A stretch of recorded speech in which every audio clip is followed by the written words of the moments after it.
Winters में काफी common है, बड़े बच्चों में या छोटे बच्चों में भी हो जाती है, जैसे कि डैंड्रफ और फ्लेक्स के लिए हम कुछ हेयर प्रोडक्ट्स यूज कर सकते हैं जिनसे वो चीज रिलीफ हो जाती है। डैंड्रफ बच्चों में, अगर बच्चों की स्किन ड्राई हो या हाइड्रेटेड बराबर ना हो। आज हम जिस टॉपिक पे बात करने वाले हैं, जो कि विंटर्स में काफी कॉमन है, बड़े बच्चों में या छोटे बच्चों में भी हो जाती है, जैसे कि डैंड्रफ, लाइस या फ्लेक्स होना। सबसे पहले हम जानना चाहेंगे ये किन कारणों से हो सकता है। डैंड्रफ बच्चों में, अगर बच्चों की स्किन ड्राई हो या हाइड्रेटेड बराबर ना हो तो भी हो जाता है। कोई फंगल इन्फेक्शन हो जाए, उससे भी बच्चों को डैंड्रफ या पीली पपड़ी सिर पे जम जाती है और वो डैंड्रफ में भी कन्वर्ट हो जाती है। या कुछ हेयर प्रोडक्ट्स जो कि जैसे कि शैम्पू या कंडीशनर जो सेंसिटिव हो, जिनकी मात्रा में केमिकल ज़्यादा हो, उनसे भी डैंड्रफ हो जाता है। फ्लेक्स किन कारणों से हो सकते हैं? फ्लेक्स नॉर्मली फंगल इन्फेक्शन या कोई बैक्टीरियल इन्फेक्शन होता है तो बच्चों में ये चीज, छोटे बच्चों में खासकर, जिसे हम कहते हैं सेबोरिया डर्माटाइटिस, वो बच्चों में हो जाती है और फ्लेक्स के कारण हो सकती है। तीसरा चीज हम बात करेंगे लाइस,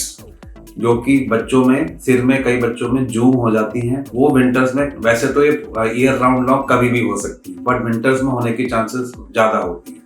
ये विंटर्स में किन कारणों से हो सकती है? अगर हम किसी इन्फेक्टेड पर्सन के बच्चा कांटेक्ट में आए जिनके सिर में लाइस हो, उससे हो सकती है, या उनके कोई भी प्रोडक्ट जैसे कि कंघी या हैड्स कोई भी यूज करी हो, वो बच्चा यूज करे तो उनमें ये चीज हो सकती है। कॉजेज जानने के बाद अब हम बात करेंगे हम उनसे कैसे रेमेडी, कैसे हम उन चीजों से बचें। सबसे पहले हम बात करेंगे डैंड्रफ और फ्लेक्स के लिए। डैंड्रफ और फ्लेक्स के लिए हम कुछ हेयर प्रोडक्ट्स यूज कर सकते हैं जिनसे वो चीज रिलीफ हो जाती है और वो रिमूव हो सकते हैं। हमें स्क्रैचिंग को ज्यादा अवॉइड करनी चाहिए। थोड़ा बहुत तो स्क्रैच करके फ्लेक्स निकाल सकते हैं, बट ज्यादा करने से स्किन इरिटेट होती है और वो चीज प्रॉब्लम ज्यादा क्रिएट कर सकती है। जेंटल शैम्पू यूज करना चाहिए जिनमें केमिकल की मात्रा कम हो और डैंड्रफ रिलीज करने में हेल्प करता है। कुछ मेडिकल प्रोडक्ट्स आते हैं जो कि हमें डैंड्रफ रिमूव करने में हेल्प करता है।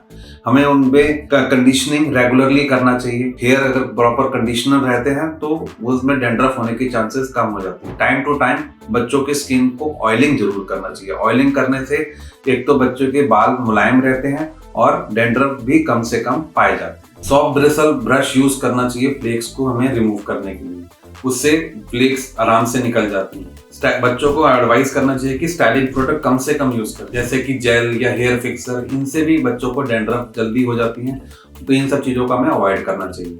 फिर हम बात करेंगे कि लाइस को हम कैसे कंट्रोल में ला सकते हैं। सबसे पहले उनकी स्किन को हमें टाइम टू टाइम इंस्पेक्ट जरूर करना चाहिए, जिससे कि हमें अगर लाइस या उसके अंडे हों तो हम उसको निकाले जा सकें। कुछ लाइस ट्रीटमेंट शैम्पूज आते हैं जो कि उनको रिमूव करने में हेल्प करते हैं। उनको एजुकेट करना चाहिए कि कम से कम लोगों के कांटेक्ट में जिनके सिर में लाइस हो या लगता हो कि लाइस होने की चांसेस ज्यादा हो, तो अगर हम उनको कांटेक्ट कम से कम रखेंगे तो होने की चांसेस कम होती है। फिर हमें ध्यान देना चाहिए कि उनकी बेडिंग और clothing time to time wash जरूर होना चाहिए। कुछ कंघियां भी आती हैं जिनसे निट रिमूवल कंघियां कहते हैं, उससे भी लाइस को हम निकाला जा सकता है। फिर भी अगर बच्चों के सिर में डैंड्रफ या लाइस रह जाते हैं तो अपने डॉक्टर या पीडियाट्रिशियन से कंसल्ट करके कुछ प्रॉपर और ट्रीटमेंट लेना है तो उनसे गाइडेंस के थ्रू ही लेना चाहिए। अपने आप कोई अपने नया ट्रीटमेंट नहीं करना चाहिए। Thank you.